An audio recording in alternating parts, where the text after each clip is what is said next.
Hi friends, मैं हूं वहीदा और welcome to my channel Waheeda Bilmoria. Friends, आज हम क्लास 10th का पेपर 4 का पार्ट 2 करने वाले हैं। यहाँ पे हम सेक्शन सी में देखेंगे कि किस तरह से कुछ नए टाइप्स के सम किए जा सकते हैं। फ्रेंड्स, मैं बखूबी जानती हूँ कि इस साल क्योंकि कोविड की वजह से बहुत सारे चेंजेस हुए हैं, तो कुछ पार्ट जो हमारे आगे के पेपर्स में है वो शायद इस बार पोर्शन में ना हो। लेकिन बिलीव मी, अगर आप साइंस लेना चाहते हैं तो आगे के सालों में जो आपकी कॉम्पिटिटिव एग्जाम्स होगी उनमें इनका बहुत बड़ा योगदान होगा। तो फिर आप प्लीज पेपर को उस तरीके से देखिए, ट्राई कीजिए सॉल्व करने की, ताकि अभी जब आपके पास टाइम है आप ये कंसेप्ट्स अच्छी तरह से सीख जाए। तो चलिए फिर शुरू करते हैं हमारा पार्ट 2 जो सेक्शन सी का है। वेलकम डियरेस्ट चिल्ड्रन, आज हम हमारा जो पेपर 4 है उसका सेक्शन सी करने वाले हैं, जो 3 मार्क्स के क्वेश्चन है। तो पहला क्वेश्चन जो है, what must be added to this polynomial so that the resulting polynomial is exactly divisible by this. तो फ्रेंड्स, अब ये जरूरी है कि यहाँ पे एक मोस्ट इंपॉर्टेंट चीज है, व्हाट मस्ट बी एडेड पूछा गया है। तो आप जो आंसर ढूंढेंगे उसका ऑपोजिट जो है वो आपका एक्चुअल आंसर होगा। ये बहुत जरूरी है, ये बच्चे नहीं लिखते हैं और उनके मार्क्स कट जाते हैं। तो करना बहुत सिंपल है कि आपको ये एक पोलिनोमियल दिया गया है, सो पी एक्स जो है वो आपका 2x³ plus 9x² minus 5x minus 15 है, और इसे आपको कहा गया है कि ये एग्जैक्टली डिविजिबल, यानी कि ये जब आपसे कहा गया हो तो आपको ये 2x प्लस 3 जो पोलिनोमियल है इसे 0 के साथ इक्वेट करना है और x की वैल्यू ढूंढनी है। तो ये आपका x माइनस 3/2।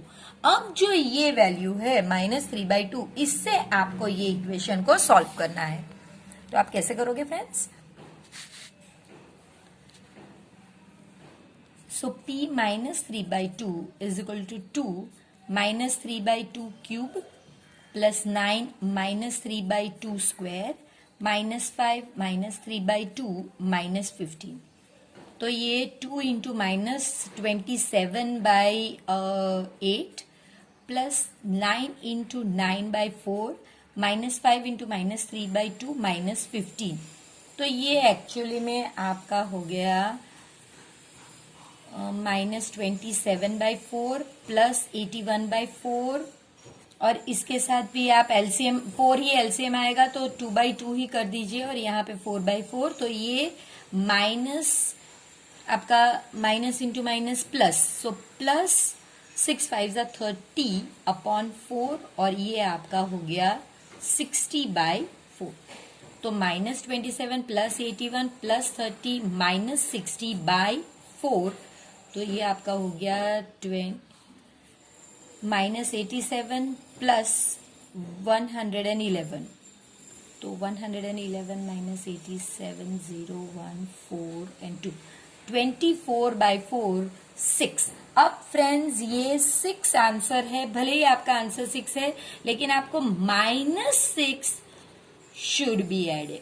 तो फ्रेंड्स, इसमें आपको कोई डिवीजन करना नहीं है, और इसमें आपको कोई डिवीजन भी नहीं करना है, सिर्फ यही पूछा है कि भाई आपको क्या ऐड करना चाहिए इस पोलिनोमियल के साथ, जो मेन पोलिनोमियल है जो हमारा, उसके साथ क्या ऐड करना चाहिए ताकि ये जो अपना पोलिनोमियल है उससे वो एग्जैक्टली डिवाइड हो जाए। तो यहाँ पे डिवाइड नहीं करना है, सिर्फ इसे सॉल्व करना है, और जो आंसर होगा उसका ऑपोजिट आपको ऐड करना है।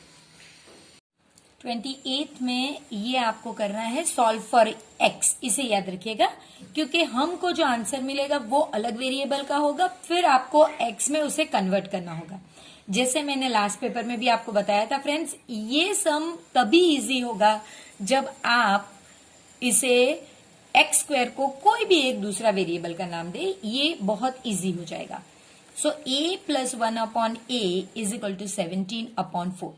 अब आप एलसीएम 4a ले लीजिए, तो यहाँ 4a मल्टीप्लाई होगा, यहाँ पे आपका 4 मल्टीप्लाई होगा, और यहाँ पे 8। So 4a plus 4 is equal to 17a by 4a दोनों साइड पे, जो हमारा कैंसिल हो जाएगा।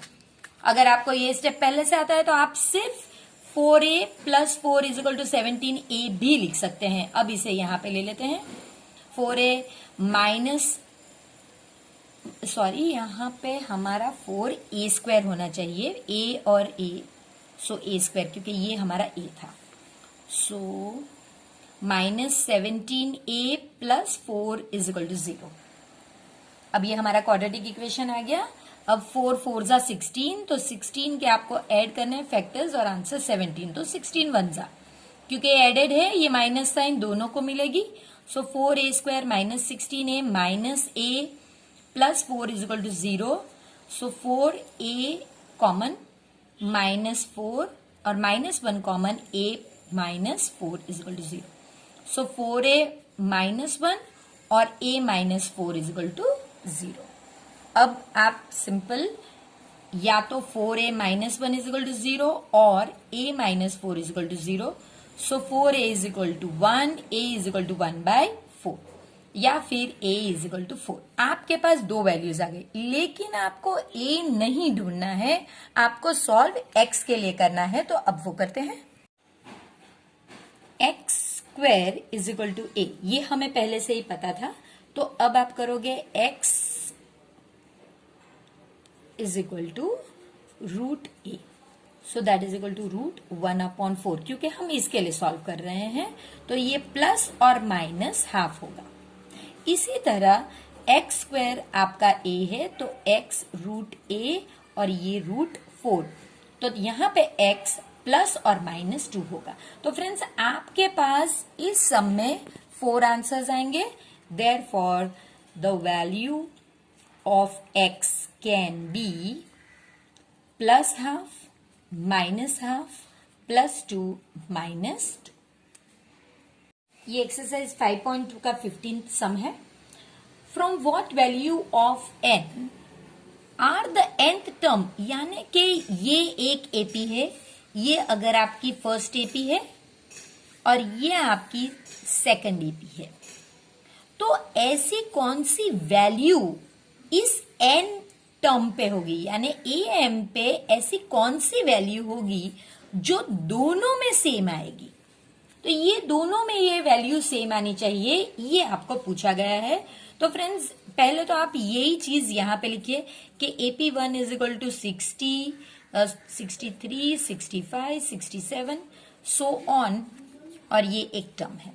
इसी तरह AP2 जो है आपका वो 3, 10, 17 और ये एक टर्म है। अब इसके लिए हम लोग कर रहे हैं, तो आप वहां पे लिखिए फॉर AP1। अब यहां पे फ्रेंड्स एक चीज इससे पहले हमारे लिए लिखना बहुत जरूरी है कि जो an है, जैसे मैंने आपको यहां बताया किसका, AP1 का, वो और a डैश n, ये दोनों सेम नाम तो नहीं हो सकते, तो a डैश n किसका, AP2 का, ये दोनों सेम आने चाहिए। ये हमने सिर्फ लिख दिया है ताकि सम हमें करने में आसानी रहे। तो जो अब हमारी AP1 की जो फॉर्मूला होगी उसे हम लिखेंगे an is equal to a plus n minus 1d। अब फ्रेंड्स ये जो सीरीज है हमें पता है कि इसमें a जो है वो 63 है और d जो है हमारा 65 माइनस 63 यानी कि 2। तो इसी की वैल्यू इसमें रिप्लेस करेंगे, 63 plus n minus 1 2, that is equal to 63 plus 2n minus 2, that is equal to 61 plus 2n। तो ये हमारा an हो गया, जिसे हम 1 कहेंगे। इसे हम बाद में इस इक्वेशन में लेफ्ट हैंड साइड पे रखेंगे। तो अब इसकी वैल्यू ढूंढनी है, तो नेचुरली वो AP2 की ही होगी, तो वो ही करना है। a dash n is equal to a dash plus n minus 1 d dash. तो a डैश हमारा है 3, d डैश 10 माइनस 3 यानी कि 7। तो इस पे से हमने ये दोनों डेटा लिख लिए हैं। अब इनका वैल्यू हम इसमें रिप्लेस करेंगे, 3 plus n minus 1 into 7। So 3 plus 7n minus 7, that is equal to, या तो आप माइनस 4 प्लस 7n लिखिए, या फिर a dash n is equal to 7n minus 4। ये आप पे है कि आप कैसे लिखते हैं, दोनों का मीनिंग सेम ही है। आपको जो मेथड ज्यादा सुटेबल है आप वो लिखिए। अब इन दो को हमें इस इक्वेशन में वैल्यूज को लेफ्ट हैंड साइड और राइट हैंड साइड में रखना है, तो बस वही करेंगे friends. S A N is equal to A dash N 61 plus 2n is equal to -4 plus 7n। अब n मैं इस साइड पे लेती हूँ और 4 इस साइड पे, so 61 plus 4 is equal to 7n minus 2n। 65 is equal to 5n। 65 by 5 is equal to n, therefore n is equal to 13। तो n इज इक्वल टू 13, तो यही आपको पूछा गया है कि भाई उसकी वैल्यू कितनी होगी, तो वो 13 होगा। 13 टर्म फ्रेंड्स, क्योंकि आपको क्वेश्चन पूछा गया था for what value of n are the nth term, सो n की वैल्यू तब 13 होनी चाहिए। ये जो 29 सम है फ्रेंड्स, जो और में है वो भी एपी का ही है, एक्सरसाइज 5.3 का 20th सम है। बहुत इजी सम है। इसमें क्या होता है कि एक कंपटीशन है जहां पे यहां से एक कॉम्पिटिटर को स्टार्ट करना है और उसे ये फर्स्ट पोटैटो जो है उसे जो 5 मीटर्स की दूरी पर है उसे लेकर आना है, यानी कि उसे इस डायरेक्शन में जाना है और फिर वो पोटैटो लेके फिर से ये डायरेक्शन में आना है, फिर उसे पोटैटो डाल के फिर से ये सेकंड वाले पे जाना है इस डायरेक्शन में और फिर से आना है इस डायरेक्शन में। जो पहला पोटैटो है वही 5 मीटर्स की दूरी पे, बाकी के सारे पोटैटोज, ये उसका 10th पोटैटो है, ये सारे ही बाकी के 3 मीटर्स की दूरी पर है। तो आपको वो कितना टोटल डिस्टेंस करता है वो, फ्रेंड्स अगर एक ही बार करना होता तो SN तक का रहता, लेकिन क्योंकि हमारा हर टाइम वो फिर से आ रहा है उतना ही डिस्टेंस, तो हमारा जो फाइनल आंसर है वो SN को 2 बार मल्टीप्लाई करने पर आएगा। तो ये सम है और इसे करना सबसे इजी सम। देखिए पहले तो आप लिखिए कि distance between first potato and bucket वो है आपका 5 मीटर। फिर सेकंड पोटैटो एंड बकेट, नहीं सेकंड पोटैटो बस वो कितना दूर है, तो 3 बकेट के से कितना दूर है वो नहीं, फर्स्ट से कितना दूर है वो। तो ये हमारी सीरीज बनाने के काम आएगा। सो जो हमारी सीरीज है एपी है वो कैसे बनेगी, पहले 5 फिर 3 फिर 3, यानी कि 3 आपको नहीं लिखना है फ्रेंड्स, ये तो मैं आपको समझा रही हूं। एक्चुअली में वो सीरीज बनेगी 5 प्लस 3, फिर इसका आंसर है सपोज इसका आंसर है 8, तो 8 प्लस 3 इसका आंसर हो गया आपका 11। तो एक्चुअली में हमारी एपी जो है, ये आपके एक्सप्लेनेशन के लिए फ्रेंड्स, हमारी एपी यहां लिख रही हूं 5, 8, 11 एंड सो ऑन। और यहाँ ये जो लास्ट है ये आपका 10th टर्म है, ये भी आपको पता है। तो यहीं से हम ए लिख देते हैं, ए हमारा 5 है, यानी कि जो पहला है वो। डी हमारा क्योंकि 3 इंक्रीज होता है तो 3 है, अगर ना भी पता चले तो ये भी आप कर सकते हैं, तो ये भी 3 है। इसके बाद हमारा जो एन है ये भी हमें पता है कि 10 टर्म्स है। तो अब आपको सिर्फ ये 1 डायरेक्शन का है फ्रेंड्स, क्योंकि अभी हमने डबल डायरेक्शन को इन्हें मल्टीप्लाई बाय 2 करना है, सिंपल। तो अब ये अगर 1 डायरेक्शन है but competitor has to travel, उसे 2 बार ट्रैवल करना है ना, तो has to travel same distance twice, therefore total distance जो होगा विल बी SN इंटू 2। अब फ्रेंड्स आपको सिर्फ SN को कैलकुलेट करना है, जो इसकी फॉर्मूला है n/2 2a प्लस n-1d। यही जो हमने ऊपर से वैल्यूज रखी है इन्हें ही आपको इसमें रिप्लेस करना है।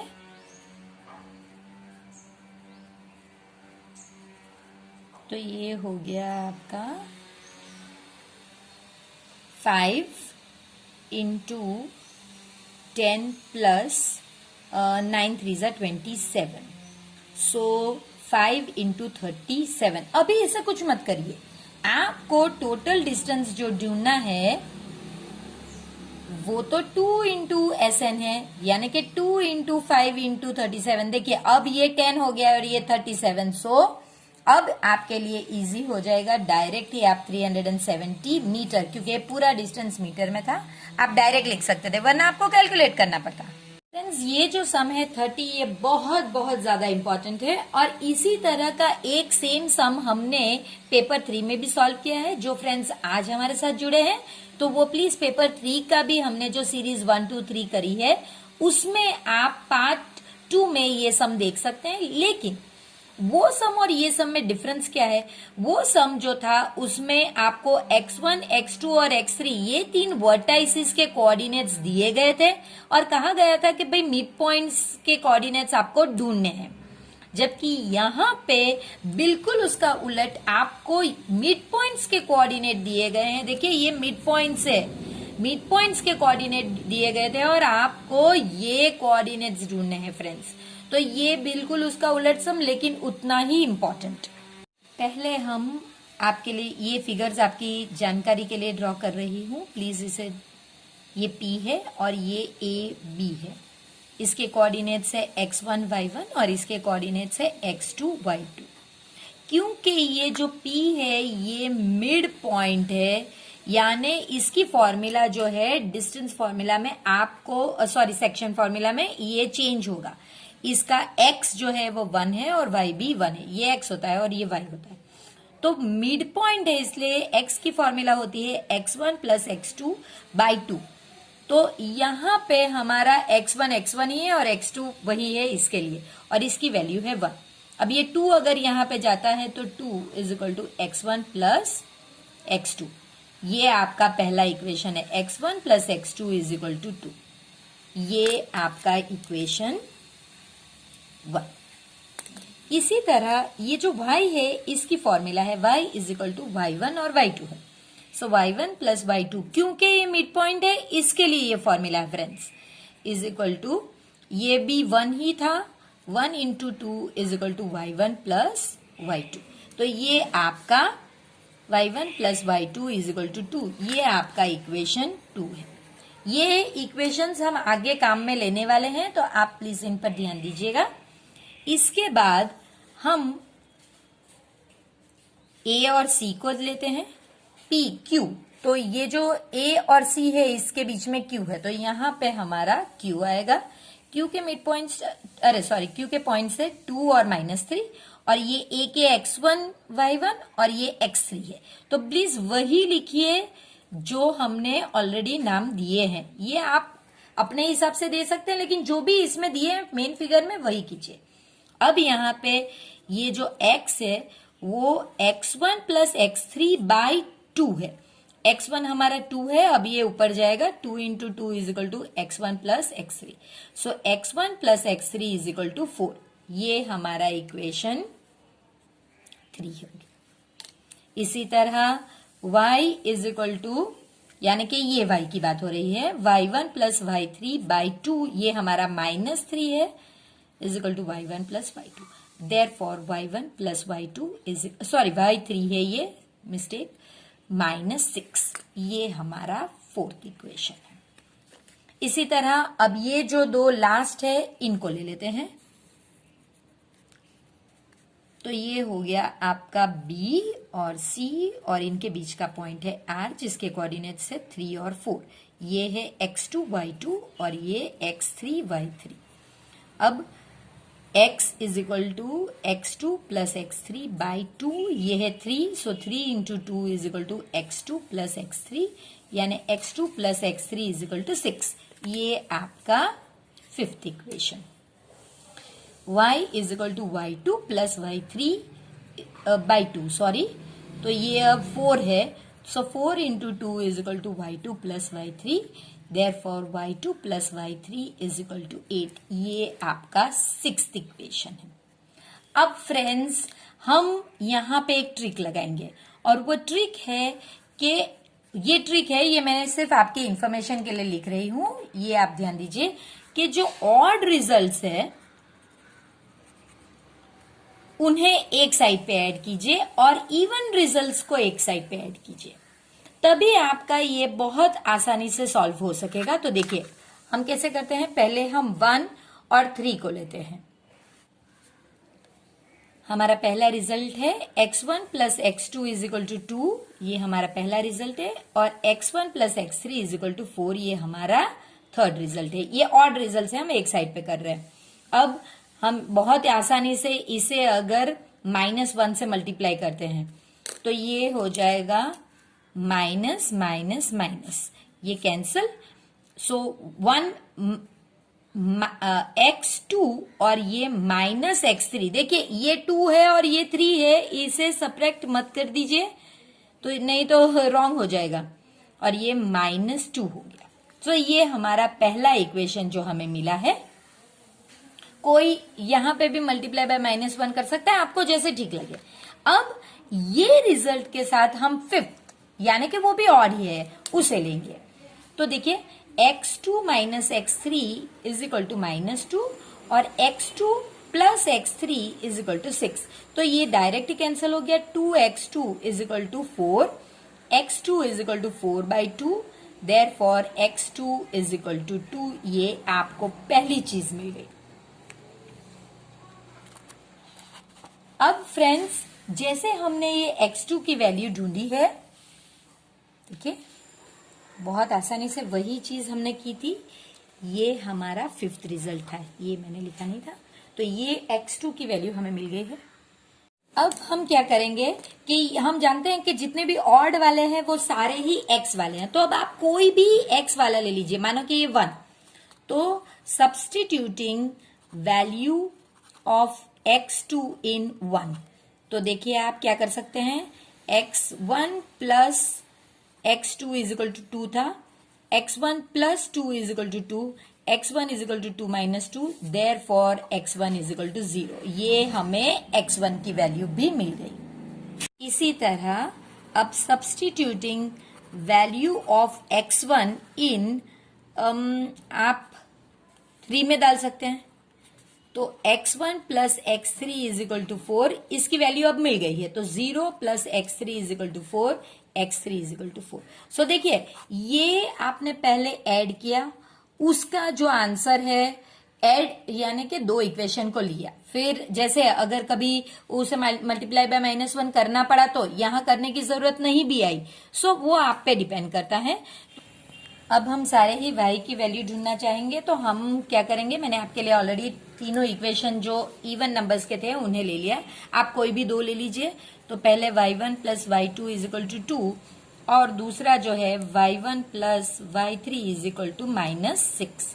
तो आप जब ये 2 इक्वेशन को लेंगे तो आपको जो एलिमिनेट करना है, यहाँ पे y1 कॉमन है, आप किसी को भी इसे मल्टीप्लाई बाय -1 कीजिए, तो ये हो जाएगा -y-3, और ये माइनस है तो प्लस हो जाएगा, ये कैंसिल हो गया आपका। ये y2 माइनस y3 और ये 2 प्लस 6 8 हो गया। अब यही इक्वेशन आप जो बच गया है, अब कौन सा बच गया है, ये आपने 2 लिया और 4 लिया, तो अब यही इक्वेशन आप 6 के साथ ले लीजिए। y2 plus y3 is equal to 8, ये 6 के साथ है। अब यहाँ पे तो सिंपल कैंसिलेशन है, 2y2 is equal to 16, y2 is equal to 16/2, therefore y2 is equal to 8। ये आपको पहले मिल गया। इसे आप ये 3 में से किसी में भी इंसर्ट कीजिए। सो सब्सटीट्यूटिंग y2 उसमें होना चाहिए, तो फर्स्ट वन यानी कि हमारा सेकंड है। Substituting value of y2 in 2, so y1 plus y2 is equal to 2, so y1 plus 8 is equal to 2, y1 is equal to -6। ये हमारा y1 की वैल्यू। अब ये y1 और y3 इक्वेशन 4 में है, तो हम उसे लेंगे ताकि हम उसे सॉल्व करें। Substituting value of y1 in 4, so y1 plus y3 is equal, क्योंकि अब वही बच गया है हमारे पास -6, so -6 plus y3 is equal to -6, so y3 is equal to -6 plus 6, so y3 is equal to 0। अब सिर्फ इतना नहीं, आपको इसके बाद सारे ही वैल्यूज पॉइंट्स के आधार पे लिखने हैं। यानी आप लिखोगे पॉइंट ए, इसमें कौन था, x1 y1, तो x1 हमने ऑलरेडी आगे ढूंढ लिया था हमारा, और वो था 0, और y1 हमने यहां पे ढूंढा -6। इसी तरह b का हमारा था x2 y2, तो x2 हमने ढूंढा था 2, और यहां पे y2 हमारा है 8। इसी तरह c का पॉइंट था x3 y3, तो वो हो गया आपका 4, और यहां पे y3 है 0। इस तरह से आपको 3 पॉइंट्स लिखने होंगे। The mean of the following distribution of 125 observation। 125 observation का मतलब है सिग्मा f जो है ये 125 होना चाहिए, तो यहां पे आप 125 लिख सकते हैं। इसका मीन जो है यानी कि x बार आपको 22.12 दे दिया गया है। अब फ्रेंड्स हम यहां से शुरू करेंगे। पहले हम ये ऐड करेंगे, ये जो 2 मिसिंग फ्रीक्वेंसी मैंने अलग पेन में लिख के रखी है आपके लिए, तो वो पता चल जाएगा। अब ये जब हम ऐड करते हैं तो ये 87 प्लस f1 प्लस f2 है। तो जब ये ऑलरेडी 125 दे दी गई है, तो ये हमारे लिए बहुत इंपॉर्टेंट है, इसे ही पहले सॉल्व कीजिए। तो हम सॉल्व करते हैं कि भाई 125 is equal to 87 plus f1 plus f2। Therefore f1 plus f2 is equal to 125 minus 87, so f1 plus f2 is equal to 38। ये हमारे लिए बहुत जरूरी है, एंड में हमें इसकी जरूरत पड़ेगी, क्योंकि हमें अगर कोई भी मिल जाता है, f1 मिल जाता है या f2, तो इसमें रिप्लेस करके हम दूसरे को ढूंढ सकते हैं। अब दूसरा शुरू करते हैं काम हमारा, कि जहां पे हम मीन की फॉर्मूला लिखते हैं। मीन की फॉर्मूला है आपकी, जैसे आप डिपेंड करते हैं कि अगर ये वैल्यूज छोटी हैं, और आप अगर देख सकते हैं कि भाई आप पहले मिड वैल्यू है क्लास मार्क्स जिसे हम कहते हैं, इसकी वैल्यू 0, ये हम जानते हैं 0 प्लस 4/2 यानी कि 2, ये कैसे किया वो। 5 प्लस 9/2 यानी कि 7, फिर ये 12 होगा, ये आपका 17 होगा। फ्रेंड्स ये एक इंक्लूसिव क्लास है, तो आप इस तरह से जैसे lower class value upper class value को ऐड कीजिए और डिवाइड बाय 2 कीजिए, तो ये आपका हो गया। अगर आपको लगता है कि आप ये 2 को मल्टीप्लाई कर सकते हैं ओरली, तो आप फिक्सी मेथड में जा सकते हैं। फिक्सी मेथड यानी क्या, कि यहां पे आपको ये फॉर्मूला लगानी होगी। फिक्सी यानी sigma fi xi by sigma fi। ये तो fi आपके पास ऑलरेडी है, ये आप xi आपके पास है, fi से मल्टीप्लाई कीजिए, एक नई कॉलम बनाए, नई कॉलम उसका टोटल लीजिए और वो यहां पे रिप्लेस कर दीजिए। तो आप बिल्कुल ये कर सकते हैं, क्योंकि इसमें अप्रोप्रिएट मेथड नहीं लिखा गया, तो उसके लिए आपके मार्क्स कटने वाले नहीं है। तो हम यहां पे अगर फिक्सी या xi fi या fi xi, आप 2 में से कोई भी लिख सकते हैं।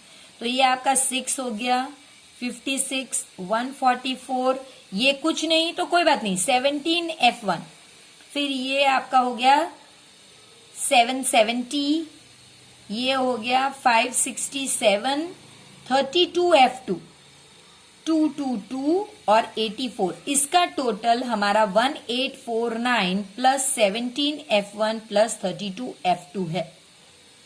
कोई दिक्कत नहीं, अगर वो इस तरह से टोटल आता है तो कोई बात नहीं, आप लिखिए, वैसे ही लिखिए।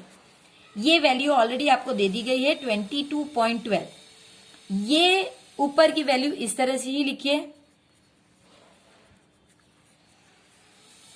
अब फ्रेंड्स देखिए, ये जो सिग्मा fi है, इसमें हमारे पास 2 चीज हम रख सकते हैं। या तो हम ये रख सकते हैं जो हमने कैलकुलेट करके रखा है, या फिर ये लीजिए, क्योंकि इतना आपका कैलकुलेशन कम हो जाएगा। तो आप यहां पे 125 लीजिए जो नंबर ऑफ ऑब्जर्वेशन है, फिर आप इसे यहां पे शिफ्ट कीजिए। सो 22.12 इंटू 125 इज इक्वल टू आपका जो 1849 प्लस 17 f1 प्लस 32 f2 हो गया। ये आपका आ गया 2765। अब ये यहां से शिफ्ट करेंगे, एडेड है तो सब्ट्रैक्टेड हो गया। 1849 is equal to 17 F1 plus 32 F2। Friends, मैं ये बार बार कहती हूँ, 10th स्टैंडर्ड में हम ये नहीं सीख रहे हैं कि किस तरह कैलकुलेशन किया जाए, स्टेप्स कौन से लेने चाहिए वो सीख रहे हैं। यानी ये सब चीजें मैं पहले से कैलकुलेट करके रखती हूँ ताकि हमारा टाइम वेस्ट ना हो सके। तो ये आपका हो गया 916 और ये 17 F1 प्लस 32 F2। अब देखिए फ्रेंड्स, हमारे पास F1 और F2 वाले दो इक्वेशंस है, ये जो हमने ऑलरेडी किया हुआ है और ये।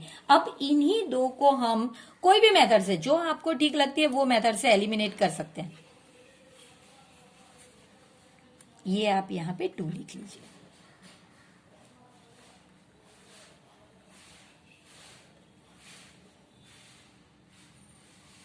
अब अगर मैं इसे एलिमिनेट करना चाहती हूं तो मुझे यहां पे -17 के साथ मल्टीप्लाई करना होगा। तो ये मेरा हो जाएगा -17 F1 प्लस -17 F2 और ये -646।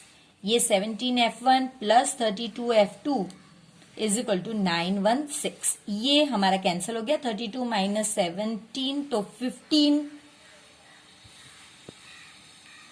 15 F2 हो गया और ये हो गया मेरा 270। तो देखिए 15 F2 is equal to 270, F2 is equal to 270 by 15, so F2 is equal to 18। अगर आपको ये मिल जाता है तो फिर F2 ये इक्वेशन में आप डाल के F1 ढूंढ सकते हैं। तो ये मल्टीपर्पज इक्वेशन है, हमें बहुत जगह पे काम लगता है। So F1 plus F2 is equal to 38, so F1 plus 18 is equal to 38, F1 is equal to 20। ये भी कुछ उसी टाइप का सम है फ्रेंड्स, जिसमें भी 2 मिसिंग फ्रीक्वेंसी है, लेकिन ये सम हमारा मीडियन का है, जहां पे हमें मीडियन दिया गया है कि ये जो डेटा है इसके लिए मीडियन 525 है और आपको टोटल फ्रीक्वेंसी नीचे दी गई है वो 100 है, यानी कि ये आपका 100 है। लेकिन जब आप इसे ऐड करोगे तो ये something like 76 plus x plus y. जैसे मैं हमेशा कहती हूं, पहले इसे सॉल्व कीजिए। So 76 plus x plus y is equal to 100। So x plus y is equal to 100 minus 26 यानी 24। ये हमारा इक्वेशन 1 है। फिर आप इसका यूज कीजिए जो आपको दिया गया है डेटा। मीडियन बहुत जरूरी है हमारे लिए, क्योंकि इससे हमें 3 चीजें की पता चलेगा। तो पहले ये लिखिए कि मीडियन आपका 525 है, यानी कि इससे पहली चीज आपको पता चलेगी कि 525 यहां आता है, ये आपका मीडियन क्लास है। तो वो आप लिखिए, मीडियन क्लास। मीडियन क्लास आपका 500 टू 600 है। अब अगर ये पता चला तो आपको पता चल जाएगा कि L की वैल्यू 500 है और H की वैल्यू 100 है, क्योंकि वो सब्ट्रैक्ट करके आता है। अब फॉर्मूला लिखिए, तो फॉर्मूला से पता चलेगा कि median is equal to L plus N minus 2 minus CFI upon F। आप ये ब्रैकेट कीजिए इंटू H। तो अब N/2 ढूंढना है, तो N हमारे पास ऑलरेडी N/2 यानी 100/2 यानी कि 50। अब ये 50 हमेशा देखना होता है CFI में, तो इसका मतलब अब CFI बनाना होगा। तो चलिए CFI बनाते हैं। ये 2 7 7 plus x 19 plus x 19 plus 7 17 यानी 36 plus x 56 plus x 56 plus x plus y 9 यानी 65 plus x plus y 7 72 plus x plus y and 76 plus x plus y. ये और ये मैच होना चाहिए। अब हम ये N/2 प्लॉट कहां करें, यहां नहीं, तो हम इसका मदद लेते हैं। हम इस तरह से, ये हमें पता है कि मीडियन में हम इस तरह से लेते हैं, ये पॉइंट और ये पॉइंट। यहां हमें क्लास मिलता है, यहां हमें फ्रीक्वेंसी और ये हमारा CFI होता है। तो देखिए ये जो है ये हमारा CFI है, ये जो है ये हमारा f है। यही वैल्यू आप यहाँ पे लिख लीजिए कि CFI आपका 36 प्लस x है और f आपका 20 है। फ्रेंड्स, अब हमारे पास सारी ही वैल्यूज आ गई है, आपको सिर्फ रिप्लेस करनी है। तो यहाँ पे हम लिखेंगे 500 प्लस, ये वैल्यू ऑलरेडी आपको दी गई है, सो 525। n/2 ऑलरेडी आपके पास है 15 माइनस 36 प्लस x, और नीचे यहाँ पे 20 और h आपका 100, 1 जा एंड 5 जा। ओके, तो ये आप पहले शिफ्ट कर दीजिए। So 525 minus 500 is 25 is equal to, अब आप इसे खोल सकते हैं, 50 minus 36 plus minus x into. अब ये 5 यहां पे डिवीजन में लेकर आइए। सो 25/5 इज इक्वल टू, ये आपका 14 हो गया, 14 माइनस x, इसका आंसर 5 है। 14 को आप शिफ्ट करिए। So 5 minus 14 is equal to minus x, therefore minus x is equal to -9, x is equal to 9। ये आपकी पहली वैल्यू आ गई, x आपको 9 मिल गया। अब जैसे हम जानते हैं, हमने इक्वेशन 1 में लिखा है कि x plus y is equal to 24, 9 plus y is equal to 24, therefore y is equal to 24 minus 9, therefore y is equal to 30, sorry 50, 24 50। तो आपको दोनों ही x और y दोनों की वैल्यू मिल गई। Prove that parallelogram circumscribing a circle is a rhombus, यानी कि एक सर्कल को सर्कमस्क्राइब यानी कि उसके बाहर अगर आप एक पैरेललोग्राम ड्रॉ करेंगे तो वो एक रोम्बस होगा। तो गिवन जो है वही हमने लिखा है और प्रूव भी कि भाई जो पैरेललोग्राम है वो करना है। अब फ्रेंड्स, हमेशा जो आपको जैसे आपको प्रूव करना है वो फिगर पहले ड्रॉ करिए। रोम्बस आपको पता ही है कि रोम्बस एक स्क्वायर होता है जो सिर्फ स्क्यूड होता है, यानी कि थोड़ा मुड़ा हुआ होता है। तो इस तरह से स्क्वायर है और इसके अंदर एक हमने सर्कल बनाई है इस तरह से। अब फ्रेंड्स, ये आपका सर्कल का सेंटर है, तो ये आप जानते हैं कि ये एक आपका रेडियस होगा और ये भी एक रेडियस होगा। अब ये मैंने इसके लिए ड्रॉ किया है कि आपको पता चले कि ये जो पॉइंट है, सपोज आपका पॉइंट, मैंने यहाँ पे नाम अगर देती हूँ A, B, C और D, तो आप देख सकते हैं कि ये A से ये वाला और ये वाला टेंजेंट है इस सर्कल को। यहाँ पे अगर मैं नाम देती हूँ P और Q, तो आप कह सकते हैं कि भाई PB and BQ are tangents from point B to the circle with radius O। ये आपको पता चल गया। इसी तरह फ्रेंड्स, C से भी ये सर्कल को दो टेंजेंट्स जाते हैं, तो वो है CR और CQ। D से भी दो टेंजेंट जाते हैं, एक DR और एक DS। तो ये आपका कंसेप्ट अगर क्लियर होगा तो ये सम के दो पार्ट्स है। पहला पार्ट एक सम की तरह ऑलरेडी आता है और दूसरा पार्ट उसका सिर्फ थोड़ा सा एक्सटेंशन है। जब हम पहला पार्ट करेंगे तो आप देखेंगे कि ये वही है जिसमें हम AB plus CD is equal to BC plus AD, ये हर पेपर में हमने या तो इनका सम किया है या तो इसे सॉल्व किया है। तो ये पहला पार्ट है इस सम का। तो चलिए इसे किस तरह से प्रूव करते हैं वो लिखते हैं। यहां से ही शुरू कर देते हैं। आप A पॉइंट से शुरू कीजिए। तो AP and AS are tangents to circle from point A. Therefore हमें पहले PA ये ऊपर चाहिए क्योंकि हम ये और ये इक्वेट करने वाले हैं ना, तो सॉरी ऐड करने वाले हैं। So AP is equal to AS, आप AS से लिखिए। अब हम अगर B लेते हैं तो हमें पहले BP चाहिएगा। सो लिखने में कुछ नहीं, यहां पे तो आप कोई भी पहले लिख सकते हैं, BP लिखना चाहे या BQ कोई भी चलेगा, लेकिन जब इक्वेट करें तब की बात है।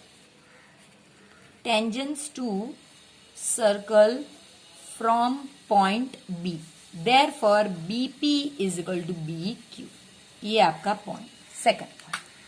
अब हम C का लेंगे। सो आप CQ नहीं, अब हम पहले CR लिखेंगे, sorry CR and CQ are tangents to circle from C, point C. चलिए, therefore CR is equal to CQ. और लास्ट में D से लेंगे तो हम पहले इसकी बात करेंगे. सो DR and DS are tangents to circle from point D. Therefore DR is equal to DS. अब देखिए फ्रेंड्स, आप जब AP और PB को ऐड करते हैं तो आपको AB मिलता है. आप जब CR और DR को ऐड करते हैं, यानी ये दो को ऐड करते हैं, तो आपको CD मिलता है. तो ये लेफ्ट हैंड साइड से हमें जो ऑलरेडी हमने आगे का सम में किया था वो करने वाले हैं.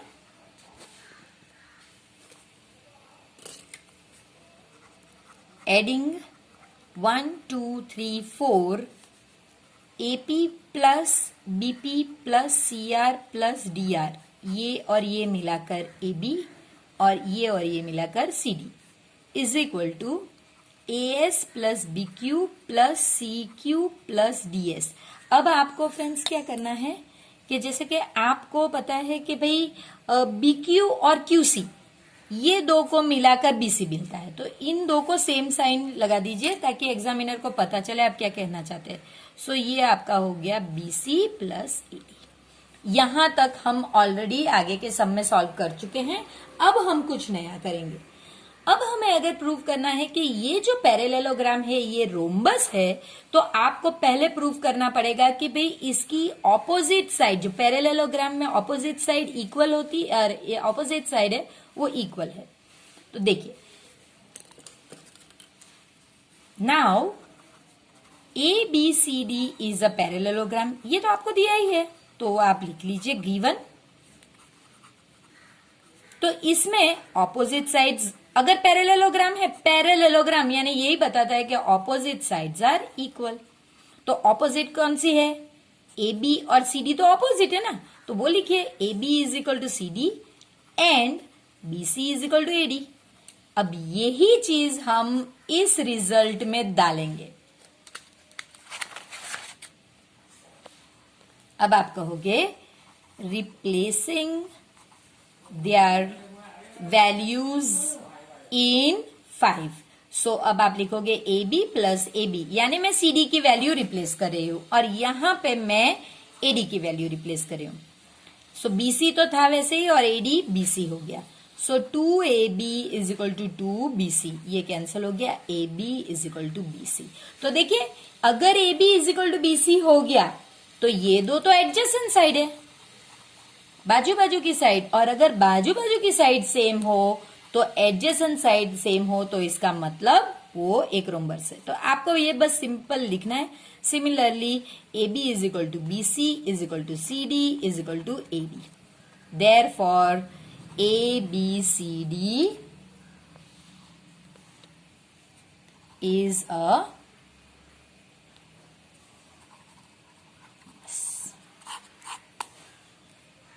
इसमें कहा गया है कि a chord of a circle of radius 10 centimetre subtends a right angle at the center. यानी कि एक कॉर्ड है उस सर्कल का जिसका रेडियस 10 सेंटीमीटर है.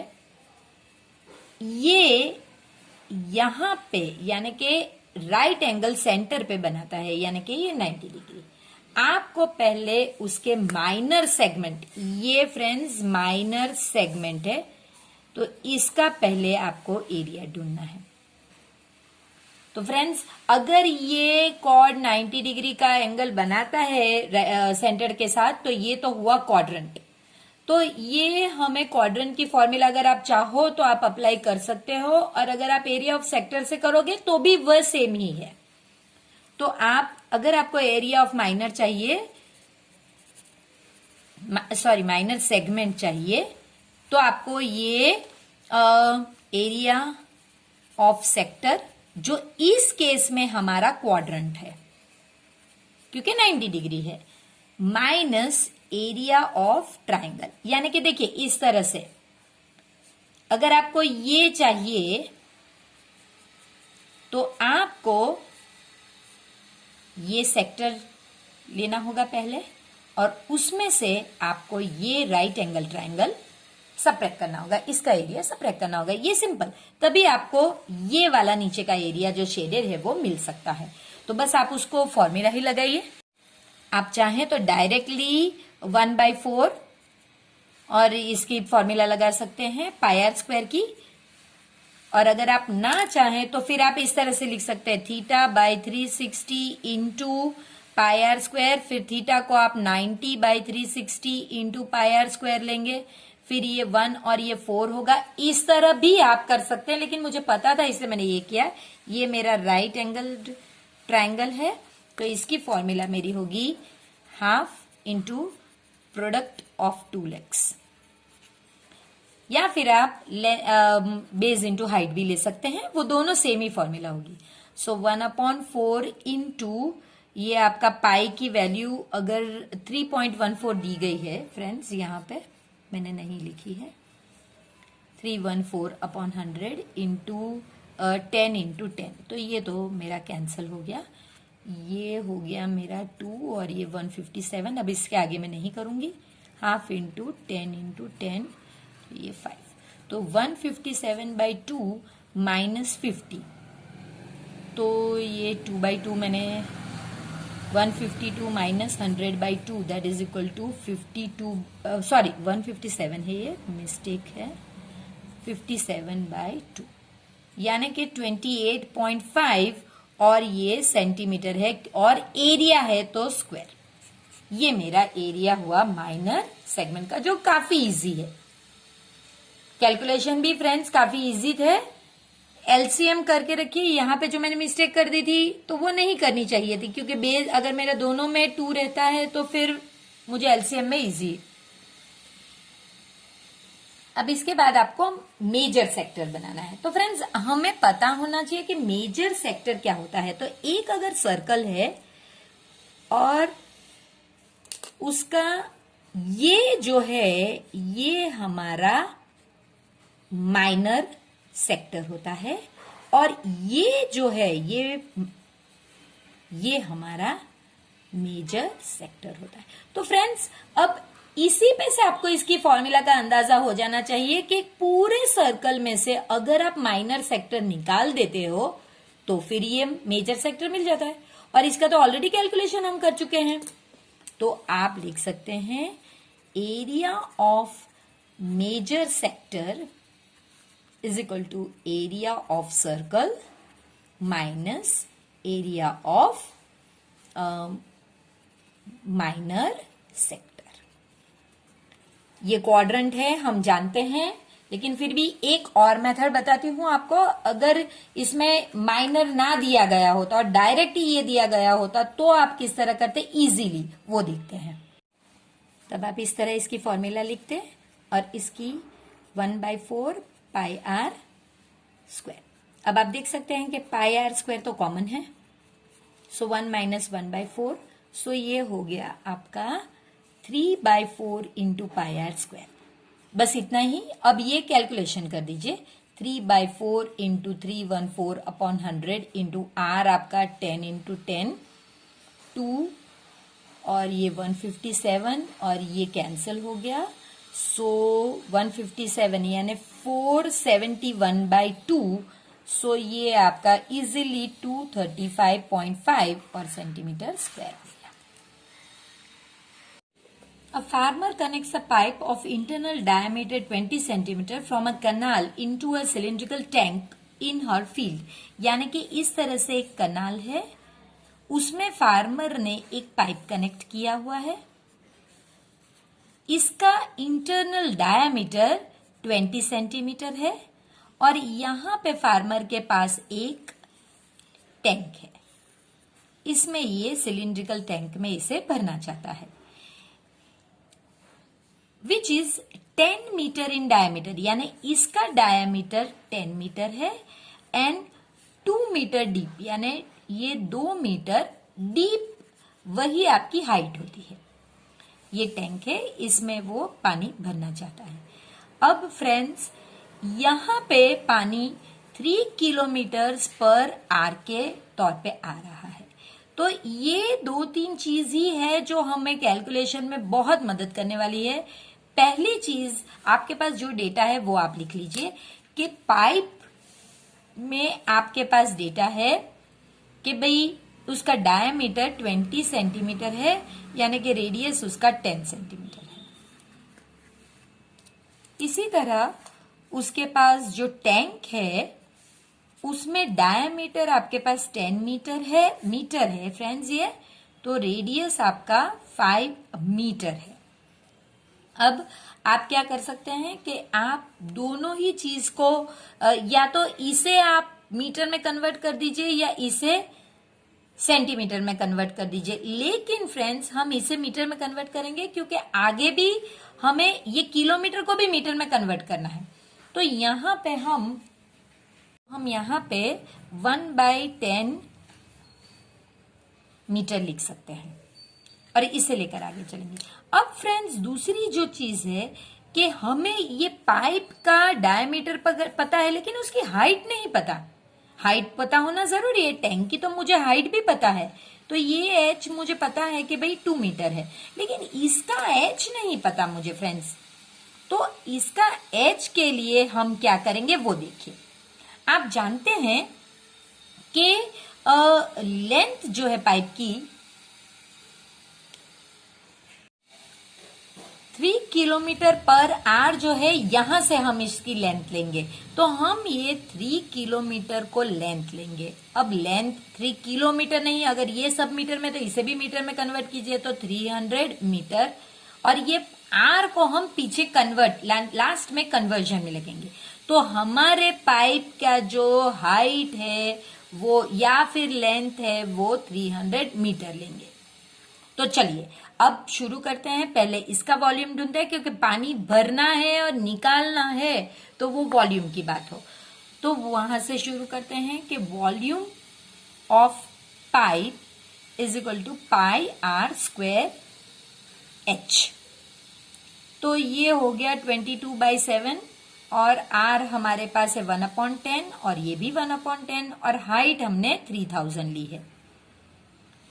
ये आपका कैंसिल हो गया और कुछ कैंसिल नहीं होगा, सो 22 इंटू 30/7 और ये मीटर है तो मीटर क्यूब इसलिए क्योंकि ये वॉल्यूम है।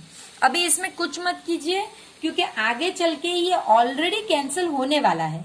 तो चलिए वॉल्यूम ऑफ टैंक, सिलेंडर नहीं tank, that is equal to same है पाई आर स्क्वायर एच, क्योंकि इसके लिए हमने सारे कैपिटल अल्फाबेट लिए थे। सो ये हो गया 22/7 इंटू 5 इंटू 5 इंटू हाइट 2 थी हमारे पास, ये कुछ भी कैंसिल नहीं होगा, तो ये हो गया आपका 22 इंटू 50, 22/7 इंटू 50, ये कैंसिल हो जाएगा फ्रेंड्स। या फिर आप पाई क्यों पाई ही रखेंगे तब भी चलेगा, अगर आप इसे 30 पाई और इसे 50 पाई लिखते हैं तो भी चलेगा, फिर भी ये कैंसिल हो जाएगा। जितना कम कैलकुलेशन हो उतना अच्छा है हमारे लिए, मीटर क्यूब। चलिए अब ये तो दोनों के वॉल्यूम हो गए, लेकिन इससे मुझे टाइम कैसे पता चलेगा? मुझे तो टाइम पूछा गया ना, हाउ मच टाइम, यही तो पूछा गया है, how much time will it take. तो अब हम ये जो आर हमने छोड़ के रखा था उसके लिए करेंगे कि भाई इतने आर में जो है मेरी ये पाइप भर सकता है। तो चलिए यही करेंगे कि 60 मिनट्स में, ये टाइम का सॉल्यूशन हम कर रहे हैं, 60 मिनट्स में वो 22/7 इंटू 30 भर सकता है। तो 22/7 इंटू 50 वो कितने टाइम में भर सकता है? देखिए फ्रेंड्स, यहाँ पे आप 30 पाई भी लिख सकते हैं, 50 पाई भी लिख सकते हैं। सिंपल कैलकुलेशन तो कैसे करेंगे हम?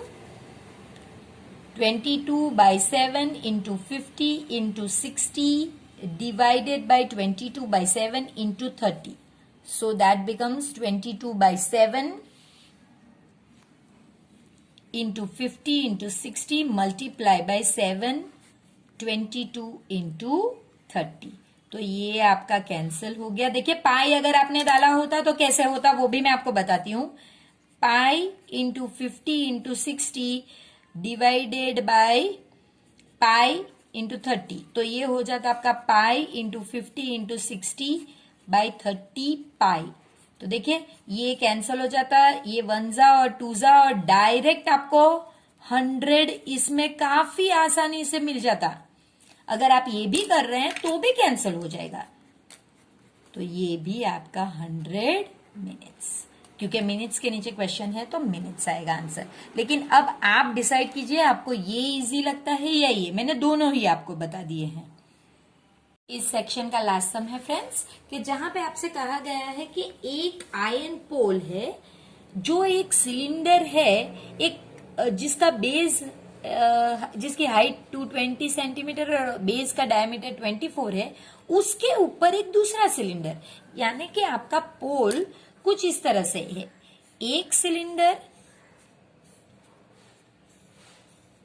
उसके ऊपर दूसरा सिलेंडर सरमाउंटेड यानी के ऊपर रखा गया है। इस सिलेंडर में जो नीचे वाला सिलेंडर है, इसकी हाइट जो है वो 220 सेंटीमीटर है और इसका डायामीटर है, डायामीटर इसलिए मैं पूरे में ये करती हूं, 24 सेंटीमीटर है।